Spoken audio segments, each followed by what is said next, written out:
and a good Wednesday evening to you. Welcome to Progressive Soup. There's a little 4-day extravaganza going on right this moment out in Cleveland, Ohio, and the Republican Party is doing a little show called Regressive Soup. They're trying to see how far back they can take the country, and maybe they can bring back all kinds of good stuff like child labor and kick all the immigrants out that they can find that are of a darker persuasion than what they would like.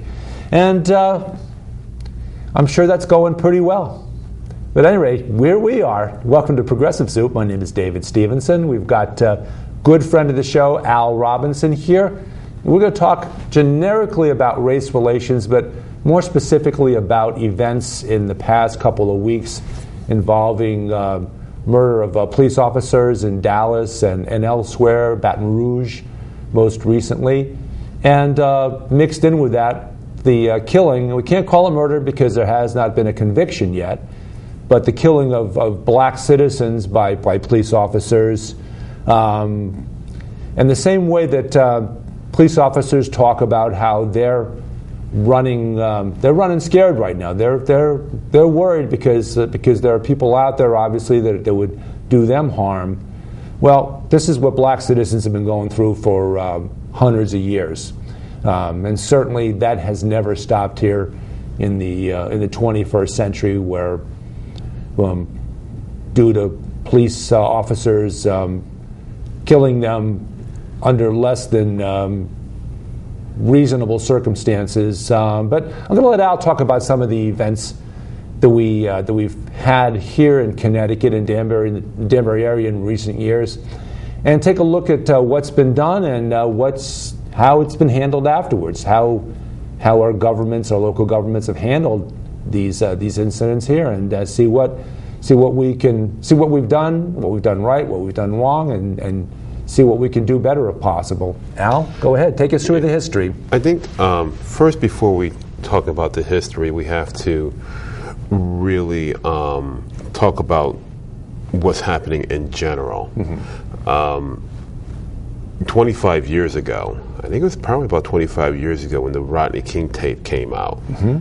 and we saw the brutal incident that happened on tape by a guy who had a video camera, and the old video cameras from that time, shoulder strap, you had the videotape on your shoulder, and you're lucky to get it at night because the technology wasn't that good back then.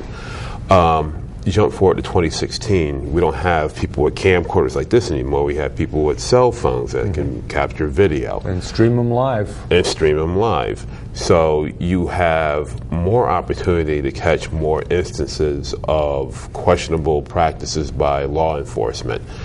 That probably has resulted in a lot of these incidents being caught on video. But it's important to distinguish the attacks on the police force with the issues that are being brought to people's attention once again. I mean, in 2016, I can't believe we still have to talk about this stuff, but it is different to be an African American living in America as a Caucasian. Mm-hmm. There is a difference. When you see a police officer as a black person, there's certain things you should do and certain things you absolutely should not do. You keep your hands on the wheel, you be polite, answer questions directly, no smart business. I mean, there's certain things that you're taught. And you're taught that because you're a black person in this country, and you have if you get out of line, something could happen to you.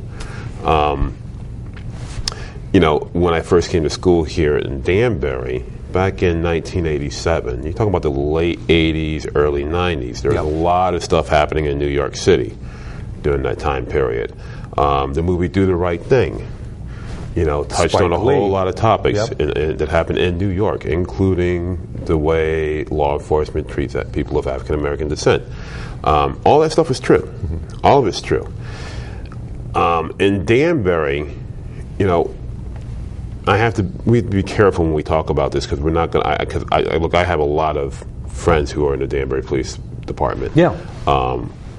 Great people, great organization, and not saying that instances that are on the level of what's happening across the country where people are just getting shot under questionable circumstances. We have to see how these things play out.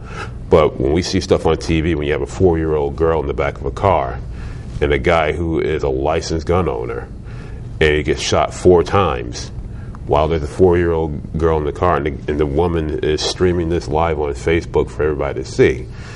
When you have an instance when an African-American guy is running away from a police officer, not posing a threat, he gets shot in the back.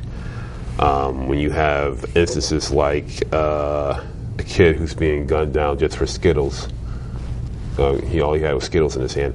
We see this time and time and time and time again. We've seen it so many times in New York. But in Danbury, we've had instances where it has caused, spark's probably not the best term to use, but it's caused some concern in the community. And for instance, back in 2007, I want to say, there was a carnival down at the Danbury Fair Mall, and there was a fight that broke out. Police came, and there were some allegations made by some parents that the police were being a little rough on their kids and breaking things up. We had, of course, the Danbury 11 case that happened back in 2006. We've had an instance where a police officer just recently, probably a year, maybe 2 years ago, was recently let go, terminated from the police force because of the interaction he had with an undocumented immigrant. I think the person was undocumented during the traffic stop. So while it's not on the same level as somebody being gunned down, we have instances where people will say, hey, what's going on here? But that being said, with Danbury, at least, for instance, the carnival situation, there was some unrest in the community. There were some questions that people wanted some answers. To the city's credit, the police department and the mayor's office came down to New Hope Baptist Church, and they had a community forum, and they talked this out and they explained what happened, and changes were made with the carnival, so they're not open as late anymore. In fact, I think it's a different vendor now. The case with the cop pulling over the immigrant, that person got terminated. Yep. So the system worked in that instance. Danbury 11 case, the city settled, and we haven't heard anything. Nothing like that's happened again in the last 10 years. So there are instances where people might be like, "Hey, what's going on here?" But at least here in this community, and I hope it happens in other communities, people come together and talk this out and have open transparency and work for the common good, because we all have to live here together. Yes. If you're an African American person living in any city, any municipality, anywhere, you want to be protected by the police. Absolutely, that's a reasonable expectation. And it isn't about, Black Lives Matter isn't about, disrespecting the police force or disrespecting anybody else. It's completely irrelevant. It's completely, in my opinion, two separate issues.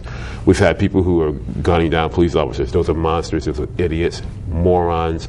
They are not representative of the people who have genuine concerns about the interaction between law enforcement and minorities. Right. No more than the KKK is representative of the white community. Absolutely.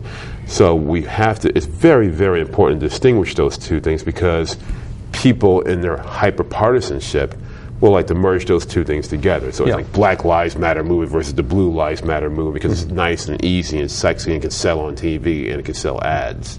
That's not what the situation is all about. In terms of the Black Lives Matter movement, are the concerns of people of minority descent towards the law enforcement. It's like, look, these things are happening. I was raised to, my father and my mother said, you do these things if you ever pulled over. It's like being walking around as an African American, doing certain things, having to behave in certain manners. It's like normal to me. But if I explain this to you, you're like, wow, I can't believe this is happening in my neighborhood. We live in the same community, but we interact differently when it comes to different situations. It's a higher level of expectations on black citizens. It seems like it's always been. The woman in the car that did the taping of the driver being shot 4 times, and she was taping it. If you listen to her interaction with the police officer. Even while these horrific things are happening, she's saying her lines in an, I would say, almost overly respectful way to the T, considering what was going on. And that was ingrained into her. She was fearful for her life. Well, that was ingrained into her when, since, again, when you're faced with law enforcement in situations like that, you need to be as direct and cordial and responding, listen to answer the individual's questions, because the officer has a gun. And you don't want any funny stuff going down. If you cherish your life, listen to what the police officer says and answer his questions directly or whatever. And once the whole thing is over, if something happened that you feel your rights are being violated, at least you are alive to file a complaint. As opposed to being dead. Because being dead doesn't help anybody. It doesn't help your kids, doesn't help your loved ones. So it is best to cooperate to the best of your ability with the police officer, because they are in control of the situation, and that's how it is to be black in America. You respect the police officers because in the end they have the gun. I'd like to speak to the Black Lives Matter, the whole overarching question of Black Lives Matter as an organization. Black Lives Matter is necessary because a disproportionate number of black citizens are killed by police. If they make up 12% or 13% of the population, police killings of American citizens, blacks account for about 25% of that. They're about double of their proportionate number of citizens. Now, you can make all kinds of excuses why that is, but there really is no excuse. It's just a plain, simple fact that black people, it seems to me as a Caucasian person, black people look like they are treated very differently. And I think that's great that they're, as you say, very polite, extremely polite, very to the point whenever a black person, an African American, is stopped by a police officer. I think that's good. But I don't think the reason for it is good. I don't think they should have to out of fear. Well, again, you don't have a choice. Option A is to be as cordial and as polite, although you have to swallow it, as possible and live. Or option 2 is don't swallow your pride and you might die. And run the risk, I'm going to take option A, be a little upset later on, and then think about this 2 or 3 years from now, like, I remember when I got pulled over by a cop and blah, blah, blah. At least I'm alive to say that to my kids. That's more important. And again, that's just a microcosm of the life of an African American. We go through that all. I mean, my parents are from Tennessee, all right, lived through Jim Crow. Seen a lot worse.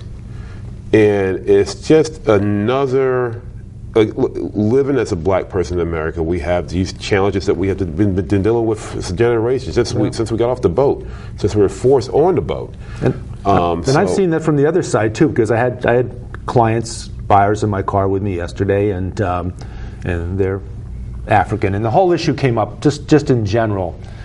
And I had to tell them a story that happened to me when I was in Miami, Florida, as I'm going to say about an 8-year-old, 7 or 8-year-old. And my mother had me in the car with her, and we were traveling through, I think it was Liberty City, which is a predominantly black area in Miami. And I looked out the window and said to my mother, God doesn't love those people. And my mother she didn't tell me about this till years later, about this incident, but she said that she was just absolutely mortified that these words came from her young son. And she said at that point she made the decision that she and my father and I were going to come back home to Connecticut as soon as humanly possible, because she did not want me being raised. And I probably picked it up in church, because there was we went to a white Methodist church, and I suspect that's probably where I picked it up from, probably some other kids who felt that way because whose parents thought a little differently than my parents thought. And looking back on it now, about when I was an adult and she told me the story about what happened, it sickened me. But that's something which I don't think it's changed. It's changed in a lot of not parts of the country, but it's changed in a lot of whites think very differently than that now. There's still a scattering of white people out there that are racist, and I know some of them, and racist in a very overt way, but a lot of them are racist in a very subtle way. They say things about black people that are based on it's a comfort thing for them to set them apart from folks that they don't want to acknowledge have been abused and mistreated and still are. Well, one of the great things that we're our generation and a generation that's going to be ahead of us is dealing with is we are becoming more diverse. Mm-hmm. We see a lot of advancements in our society right now, whether it's same-sex rights, the advancements of women's rights, the advancements of minorities in order to have more opportunities. We have seen a lot of good. We have seen a lot of good in our country. But it's still, we have a situation where we need to continue our dialogue between the races and say, look, at the very least, we have to acknowledge that the issues that the Black Lives Matter movement and the African Americans and minorities in general are bringing up are legitimate. Yeah. We have to get to that step, because you have a lot of people saying, well, we got to look at this tape and we got to look at the whole story, blah, blah, blah. It's like, look, it's the same nonsense I heard when the Rodney King thing happened. It's like, look, you see that on videotape? Yeah. With stick, bow, bow. They saw it very differently. Some white people watched that videotape and saw something very different than the rest of us saw. Well, what happens is, the first thing, if you recall, the first thing they talked about was that Rodney King, that person who was on drugs and PCP and blah, blah, as if that is a justification in any way whatsoever for being beat down in that manner. That's the first thing you hear. It's like somebody will bring up the criminal record and say, rationalization of the behavior rather than addressing the behavior as the behavior. Or another way, just acknowledging that, hey, we have a situation where that certain people are being treated in different type of ways. Yeah. We have to get to that step first before we could even have a conversation about these other issues. So but the most important thing is to have that conversation. Because if we don't have that conversation, you just have two sides pitting at each other. Yeah. Nothing good comes out of it. Absolutely. Evil brings on more evil. So we need to talk and acknowledge and respect each other. And respect each other's concerns. And be very mindful of each other's concerns. Yeah.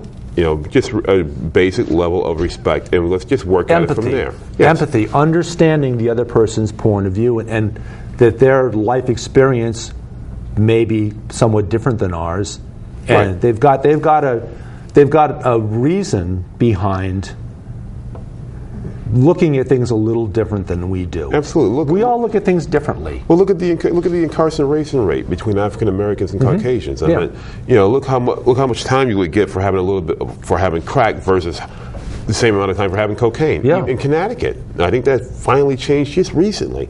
There are a lot of issues. I mean, when you look at the incarceration rate and how many the disproportionate amount of African Americans being incarcerated does not make up for the breakdown of race in our country. There is a problem with that. The justice system is different amongst African Americans than what is towards Caucasians. So it's all a work in progress. I mean, we can acknowledge that there's been some great advances on a lot of fronts. But we still have America, but we still have a long way to go. And think about the swimmer who out there in the West Coast who raped somebody and he got probation. They talked about that person. They talked about his swimming times. And they talk about the person who the African American gets shot. You see his felony record. That alone shows that we have a problem right there, and that alone. A very different set of perceptions as far as judging a person and their background. So again, but the common thing we need to understand is that we need to have conversation. We need to talk to each other in a respectful manner and respect each other.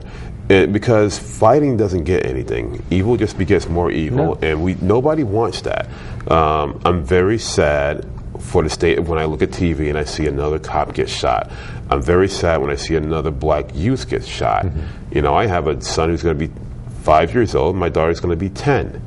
You know, I'm going to be very concerned when my kids grow up a little more. You know, I have to have those same conversations that my parents had with me in terms of how you deal with law enforcement and how you deal with certain scenarios in this country, certain things in this country that, hey, it's not fair, but you got to deal with that because you're black. And that's how you have to live in black in America. Conversations that it's really not fair. No, it's not fair. That you should have to have them with them, but being a good parent, you have those conversations. We teach our kids always to hope for the best but anticipate the worst. Absolutely. And prepare for what might happen. Right. Just be very, very mindful and understanding of where you live, and don't be ignorant to your surroundings. Yeah. You know, it's very important, very, very important. My heart goes out to all the police officers who have to deal with this stuff on a daily basis, and now they have to think that, hey, maybe I'm not going to come home one day. Yeah. You know, it is just absolutely mind-boggling that we have people out there shooting police officers. It's just beyond crazy. Now, a side note to that is that there have been some calls for branding the Black Lives Matter group as a terrorist group. Well, see, again, that. But I don't hear people. But these two men who murdered police officers, I know the second one, the one in Baton Rouge, had been a Marine. He'd been in the Marines in Iraq, and I think also likewise the first one. I'm not hearing anyone call for people branding Marines who have come home as a terrorist group. It's unfair to lump a whole group together with one sick individual. I think the people in the pro-life movement would not be very happy to be lumped with a person who goes out and kills doctors who perform abortions. Right. You know, they don't want to be affiliated with that nonsense. Right, nor should they, unless they actually participate in that or condone that or speak of that being justifiable. And also in the anti-immigrant movement, you have some people who are really, really extreme who do violent things, and the people in the anti-immigrant movement don't like to be associated with that stuff. Yeah. Although in many instances they perpetuate that nonsense with the rhetoric that they use. But it's just as unfair to lump some psychotic, crazy person who decides to go and shoot police officers with a movement that has legitimate concerns. And, you know, you call it the Black Lives Matter movement. You know, a few decades ago it was called the Civil Rights Movement. There is no difference. It is the same, although I've been reading some people writing opinions that, well, it's not like the good old days with Dr. King. Well, you know what it is? It's exactly it. It's people out in the street expressing their opinion. The good old days with Dr. King, when he came up to Chicago and he's got his head beat in. Yeah. Or when you're down south and the dogs are biting you. Yeah. It is the same. It is exactly the same. These folks are doing exactly the same passive resistance things. In many ways it's the same. In many ways it's a lot worse because the racism is not so much more in your face, and it has a lot more. Yeah. It's developed a lot more. Sometimes it goes beyond racism. Economic racism, which is even more horrific. So again, the point I really want to stress is, at least here in Greater Danbury, the dialogue is the most important thing, and to understand that you have to believe in the system, because if we don't believe in the system, we have just nothing but chaos here. Yeah. In terms of Greater Danbury, also in New Milford, we had the Franklin Reed case where the individual got shot. Yeah. Well, the police officer had his foot on his back. Yep. But even in that instance, the justice system played itself out, and the person was dealt with. So again, the system works, and if the system doesn't work, we need to talk about how we can make modifications to the system so it does work for everybody. Yeah. But again, it comes down to having a dialogue with me and you talking, as opposed to raising our arms, because nobody wants violence. I want my kids to live in a safe society, just like you want your kids to live in a safe society. We all want to get along. I mean, we don't want madness and anarchy. I mean, this isn't like Mad Max Thunderdome here. And it's interesting that you point out the incidents that have happened in our area, and how how they played out, and how justice did prevail, and how cooler heads prevailed. And these things are going to happen occasionally. There are going to be instances going forward when bad things happen unfairly. Sometimes there'll be police officers involved on the giving end. Sometimes there'll be police officers involved on the receiving end. But by keeping that dialogue open and by letting justice take its course, thankfully we've had very good success. Very few. I mean, look, the Danbury Police Department is great guys. Yeah. Get along in the community very well. Everybody knows them. I mean, you're like, yeah, I have a lot of friends who are on the police force, and great people who put their lives on the line every single day. And you know, when they take those outfits off, they're people who have kids, who are raising families, you know, who want to live in a safe society just like you and me. Mm-hmm. They're no different. No. And you know, nobody deserves. And they live generally in the area too. Most of them live. Right.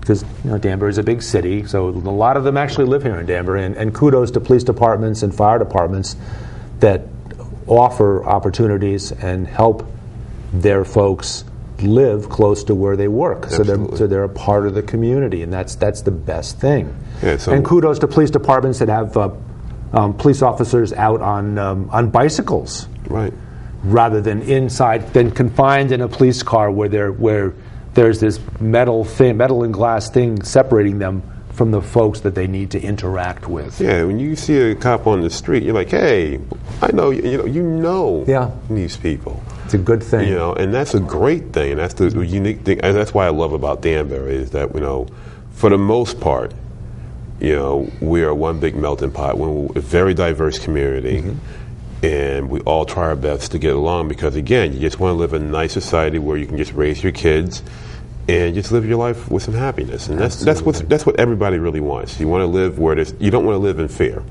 Okay, we're going to keep the conversation going as we fade out, but it's Progressive Soup, David Stevenson, and my good friend Al Robinson, and we're going to just keep on talking until we hear the music. So, any wrap-up ideas before we go on? No, it's all about just keeping the dialogue going. Let's just talk with our words.